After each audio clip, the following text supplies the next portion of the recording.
Registrar college और director हैं law college की विपाशा गोस्वामी और एक्टिविस्ट हैं सोशल एक्टिविटी के लिए हैं जो रघुवंशी तो उनके हस्बैंड हैं Shruti Nagvanshi. Clap for her. का डाटा बताया बायोडाटा वो रिफ्लेक्ट कर रहा है निष्काम कर्म को। जो गीता का निष्काम कर्म है उस पर दो लोगों ने बात की। हमारी रजिस्ट्रार मैडम जो बीएचयू की भी रही, कई बार मैं अपनी प्रॉब्लम्स लेके एज ए हेड उनके पास गया और उन्होंने ठीक उसी तरीके से जैसे हमारे घर में लेडीज करती हैं उसको प्यार से सॉर्ट कर दिया, सॉर्ट आउट कर दिया पॉजिटिव के। तो इन दोनों ने निष्काम कर्म की बात की है। निष्काम कर्म होता क्या है? जब हम अपने लिए, अपने रिश्तेदारों के लिए या जिससे जान पहचान है उसके भले के लिए कोई काम करते हैं तो वो निष्काम कर्म नहीं होता, क्योंकि वो हमको रिटर्न देता है। हमको उम्मीद होती है कि उससे हमें कुछ रिटर्न मिलेगा। गिव एंड टेक की थ्योरी होती है। हमने फर्स्ट टाइम गिव किया है और हमें कुछ ना कुछ टेकअप मिलेगा ही मिलेगा। तो वो कामना से युक्त कार्य होता है। और निष्काम कर्म किसे कहते हैं? जैसे मैं अपने स्टूडेंट्स को सिखाता हूँ कि आपको 100 रुपये मिले, आज के खर्च के लिए पेरेंट्स ने दिए हैं, और एक को भिखारी मिला या कोई ऐसा जरूरतमंद मिला उसको आपने 5 रुपये दे दिए। वो तो आपको वो 5 रुपये का कुछ भी रिटर्न नहीं करेगा, ना कभी कर पाएगा, लेकिन आपको कितनी खुशी मिलती है, कितना आनंद मिलता है उसको फील करके। तो वो जो फीलिंग है आनंद की, उसको ये दोनों अपने में लिए हुए हैं और परमानंद हैं, और इसी को देवता का स्वरूप कहा जाता है। और ऐसा निष्कामी ही देवता कहता है। तो देवी तुल्य हैं दोनों, उनको प्रणाम। और हमारी मैडम जो विपाशा गोस्वामी जी ने जो मैसेज दिए हैं, मैं उनमें से, क्योंकि मेरी ड्यूटी है कि उनकी बातों में कुछ अपना इनपुट दूं। मतलब पुरुष का इनपुट क्या है, स्त्री को तो आपको मिला, उसी विजन पे एक पुरुष क्या सोचता है तो वो देना है। तो मैडम ने कुछ इम्पोर्टेंट बातें कही। पहले तो मैं ये बता दूं कि हमारे जो डीन साहब हैं आज वो अवकाश पे हैं, इसलिए मेरे को ये मौका मिला। उनका नाम है प्रदीप कुमार गोस्वामी। तो दो उसके अर्थ निकलते हैं। एक है प्रदीप, तो प्रदीप को भी लाइटअप कौन करता है, तो उसका लाइटर कौन है? तो वो लाइटर आज आपने मंगा लिया है यहाँ पे।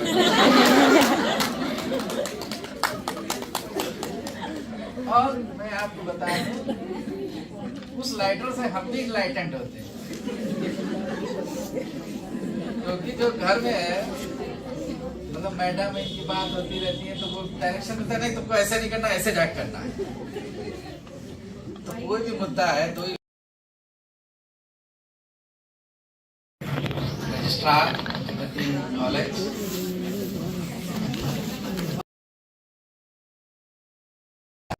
बहुत से डिसीजन उससे क्लास के, मीटिंग्स के, वो वास्तव में प्रभावित होते हैं। ये बात बिल्कुल सच कही मैडम ने। तो उन्होंने एक बात जो ज्वलंत बात कही है। दूसरी चीज है, गोस्वामी कौन होता है? गो का आयुर्वेद में अर्थ होता है इंद्रियां। तो ये जो हमारी 11 इंद्रियां हैं, इनका जो स्वामी, जिसने कंट्रोल कर लिया है अपनी इंद्रियों को, तो यानी कि उसमें ईश्वरत्व आ रहा है। मन को कहा गया है कि उसी से मोक्ष है, उसी से बंधन है। तो वो दोनों चीजें कर सकता है, वो बांध भी सकता है उनको और छोड़ भी सकता है, तो वो पावर है उनके पास, दोनों के पास, दोनों गोस्वामी लगा रहे हैं।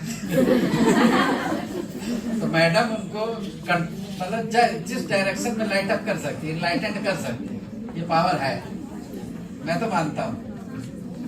क्योंकि मैं कहता हूँ कि घर में, अभी मैंने क्लास में भी बताया कि घर के अंदर जब परिवार में आप हैं, आपने शिव का अर्धनारीश्वर स्वरूप सुना होगा,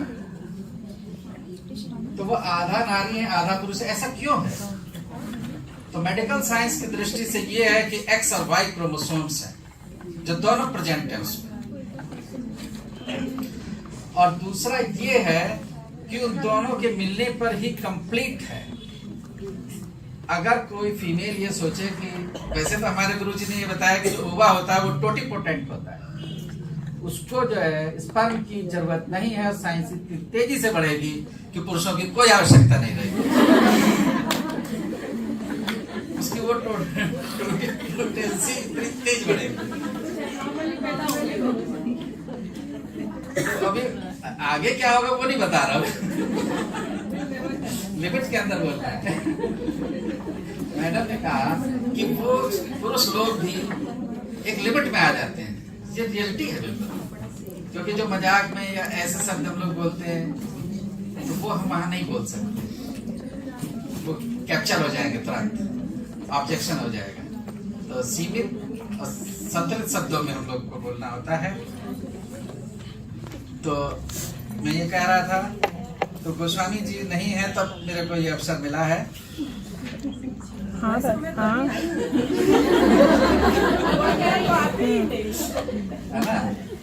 है ना कि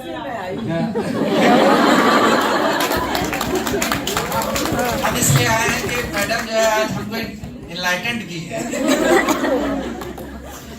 और ये आज से नहीं कर रही, हम 2004 में आए तब से कर रहे हैं हम लोग, मतलब दोनों के रिलेशनशिप मैडम लोग इस तरीके के। तो मैं ये कह रहा था कि दोनों जब होते हैं तभी कंप्लीट होता है, जब तक शादी नहीं होती, ये नोट कर लीजिए आप 100%, चाहे मेल है चाहे फीमेल, आप अपने डिसीजन ले सकते हैं, ठीक है सर, कैसा भी ले सकते हैं, लेकिन जैसे ही शादी हो जाती है तो मेल को भी डिसीजन अपने से नहीं लेना चाहिए अगर वो घर का सुख चाहता है।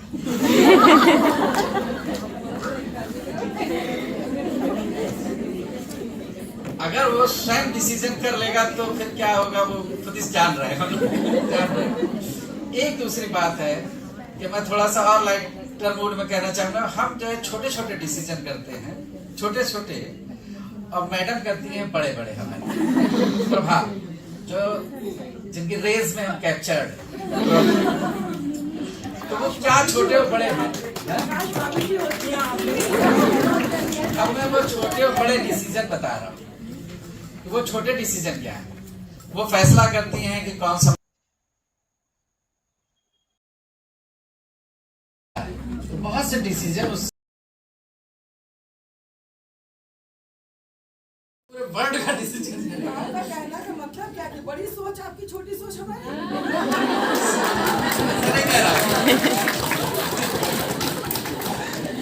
मतलब ये कि वो मिनिस्ट्री यानी घर के सारे डिसीजन का राइट उन्हीं का है,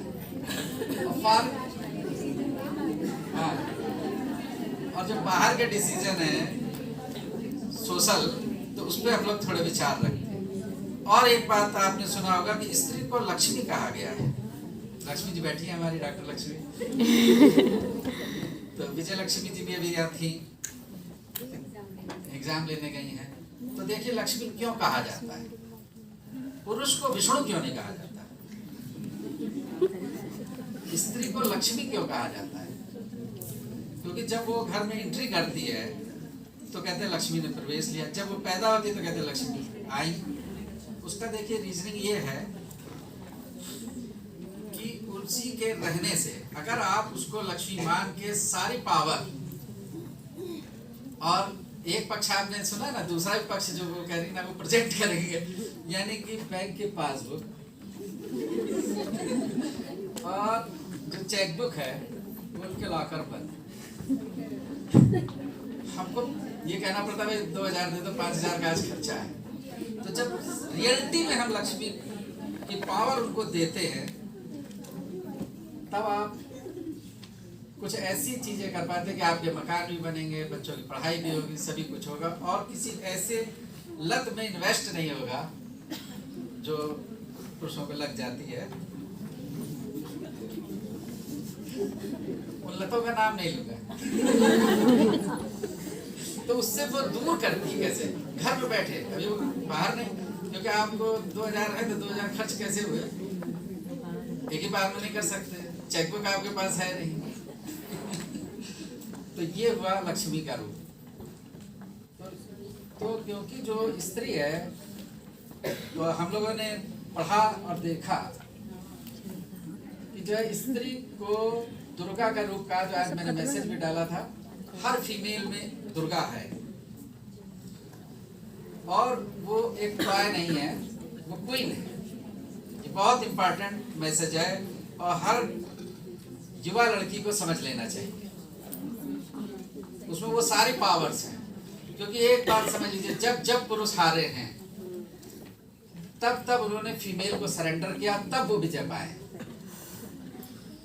क्योंकि जो देवता और दानवों का युद्ध हुआ, तो माँ दुर्गा उस सारे देवताओं ने अपने अपने हथियार दे दिए कि अब तुम लड़ना भाई, हम तो हार गए।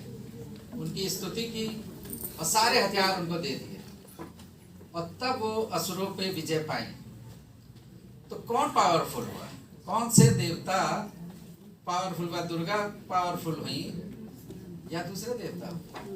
और एक चीज समझिए, ज्ञान और विज्ञान की, वेदों और उपनिषदों की कहानी में हम बताते हैं कि यही बनारस की स्टोरी है कि मंडन मिश्र शंकराचार्य से हार गए। जैसा कि अभी हमारी मैडम ने कहा, भाषा गोस्वामी मैडम ने बोला, वो हारे, लेकिन उनको जीत किसने दिलाई? शंकराचार्य को भी हराने वाली उनकी पत्नी थी। तो अगर आप अपनी पत्नी को इज्जत दे रहे हैं, उसकी बात को मान रहे हैं, तो जो भगवान शंकर के अवतार थे शंकराचार्य, वो भी हारे। तो बहुत ही इंपॉर्टेंट चीज है कोऑर्डिनेशन। सबसे लास्ट में सुनीता चंद्रा मैडम ने कहा था कोऑर्डिनेशन, उसका मैसेज था कोऑर्डिनेशन, कि हमको पिता भी चाहिए और माता भी चाहिए, एक फैमिली है, एक टीम है। तो जब वो पॉजिटिव सोचते हुए एक टीम वर्क की तरह फंक्शन करती है, पॉजिटिविटी में सोचती है, तो वहाँ सुख और आनंद का निवास होता है।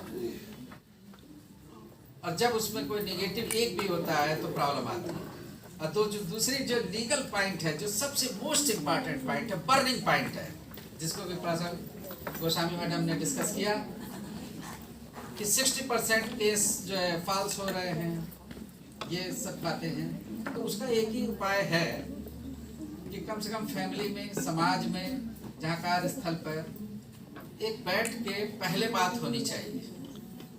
जब हम लोग बैठते हैं, सब लोग बैठे और एक डिस्कस जो है लास्टली उस पर पहुँचे, और अगर नहीं पहुँचते हैं तो जैसा कोर्ट केसेस में चल रहा है कि दोनों पार्टी का खर्चा होता है, और विपाशा मैडम तो लायर है तो फायदा तो उन्हीं का होता है। दोनों पार्टी जो है एक लायर को नरिश करती है। तो विचारणी बिंदु है, मतलब फाल्स बातें ना करी जाएं, क्योंकि अगर ज्यादा फाल्स चलेगा तो वो लॉ भी चेंज हो सकता है, तो कर दिया जाता है। हम देख ले पाएंगे, वो तो बैठे मोदी जी।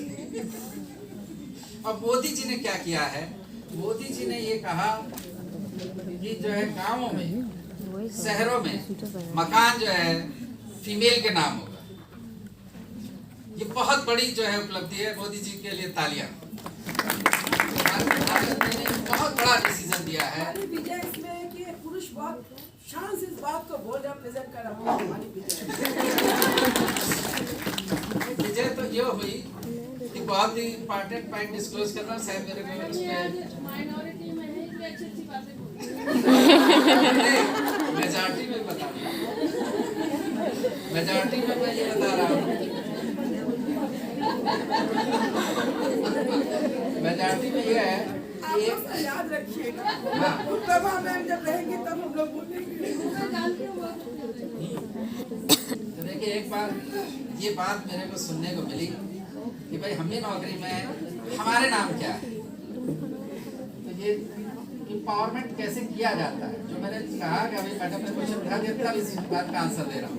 तो ये जो हमने ये मकान लिया उसमें दोनों का नाम है, फ्लैट लिया है उसमें मेरा नाम नहीं है, उसमें खाली मैडम का नाम, मतलब अपनी मिसेज के नाम से लिया, क्योंकि इतना ट्रस्ट एक दूसरे पे होना चाहिए, क्योंकि वो एम्पावरमेंट फील करे और जैसे ही वो फील करेंगे वो सरेंडर कर जाएंगे। और जीत किसकी हुई? हार के जीतना। तो मैं बहुत सी जगह हार जाता हूँ, डिपार्टमेंट में भी या दूसरी जगह पे, क्योंकि वहाँ शांति मेंटेन करनी है और हमको आगे बढ़ना। कि हम लोग लड़ाका है, सुनना मैडम, हम लोग लड़ाका है। तो हो सकता है मेरा विजन गलत हो, तो इसलिए मुझे बच्चों को कहा कहा जाता है शांति कि वो मेंटेन गेम्स करनी खेलें है। और हार और जीत का वो अभ्यास करें। हारने का अभ्यास लाइफ में बहुत जरूरी है। और फैमिली में इस बात की ईगो नहीं करनी चाहिए कि मैं ही जीतूं। कौन इसकी जीतने की उस टाइम आवश्यकता है उसे जिताया जाता है, और दोनों में इतनी अंडरस्टैंडिंग होनी चाहिए, तब जो ये विवाह वाला जो संस्था है वो मजबूत होगी। मेरा मानना ये है। तो बहुत ज़्यादा डिटेल में बात नहीं करूँगा। सुनीता सुमन जो चेयरपर्सन है, उन्होंने कहा कि हम कितना आरोहण कर सकते हैं, और एक बहुत इंपॉर्टेंट बात कही, जो एम्पावर्ड हो गया वो दूसरे को एम्पावर्ड करे। बहुत इंपॉर्टेंट बात इन्होंने कही, कम से कम एक व्यक्ति एक को जरूर करे लाइफ में। तो जो इन्होंने बात कही, तो ये हम समझेंगे स्टूडेंट्स ने वो अडॉप्ट किया। और को चेयरपर्सन दीपा मिश्रा मैडम ने जो कहा, उन्होंने कहा इकोनॉमिकली जो स्ट्रॉन्ग करिए। ये तो पहली बात है, क्योंकि इस टाइम धर्म का युग नहीं है, अर्थ का युग है। वो वैदिक काल या वो पीरियड नहीं चल रहा है। हम लोग फ्री में डॉक्टरी पढ़े, 100-200 रुपये फीस जमा हुई, आज इतनी फीस जमा हो रही है। तो अगर अर्थ नहीं है तो सबसे पहले इकोनॉमिकली, फाइनेंशियली लेडीज को स्ट्रॉन्ग करना है। और इसीलिए मैंने नाम किया है कि उसको ये फील हो कि वो इकोनॉमिकली सेफ है, और उसी के लिए उस लक्ष्मी को प्राप्त करने के लिए सरस्वती पहले देनी है, शिक्षा। तो पहली चीज है शिक्षा। मलाला ने कहा कि एजुकेशन जो चीज है वो एक वेपन है, और उस वेपन से आप सब कुछ जीत सकते हैं। एजुकेशन ही ऐसा वेपन है जो आपको सभी जगह विजय दिलाएगा।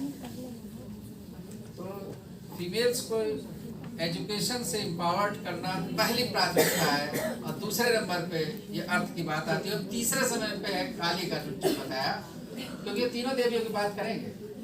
काली का मतलब है कि समय को, जो मैडम ने भी दिखाया, समय का सही से यूटिलाइजेशन। हम छोटे छोटे कामों में जब हेल्प करते हैं, जिसके लिए मैडम लोग कह रही थी अभी कि किस काम के लिए एक्सपर्ट है, कौन? फीमेल। तो ये फीमेल्स की और मेल की दोनों की ड्यूटी है कि लड़कों को भी शिक्षित करें, खाली लड़कियों को नहीं शिक्षित करना। लड़कों को ये कम से कम इतना शिक्षित कर दें कि वो चाय बना ले,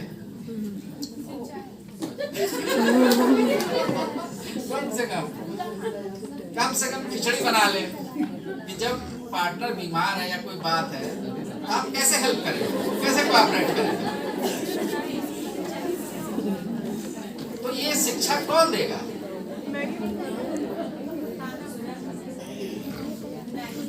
बच्चे बोलते स्विगी और जोमेटो तो उससे स्वास्थ्य नहीं रहेगा, जो आपने 5 पॉइंट्स बताए। और डॉक्टर विश्वेश ने कहा कि नवरात्रि हैं, क्योंकि हम लोग जो है पूजन करते हैं, तो 2 नवरात्रि ये है और 2 गुप्त नवरात्रि, 4 है, 4 बार हम पूजा करते हैं। तो लगभग मैंने सभी के थॉट्स ये हैं। सबके विषय। Thank you. Party for Malini, और खास करके सबसे बड़ा big thank you to professor PK Goswami and his lighter Pasha Goshami. Thank you all.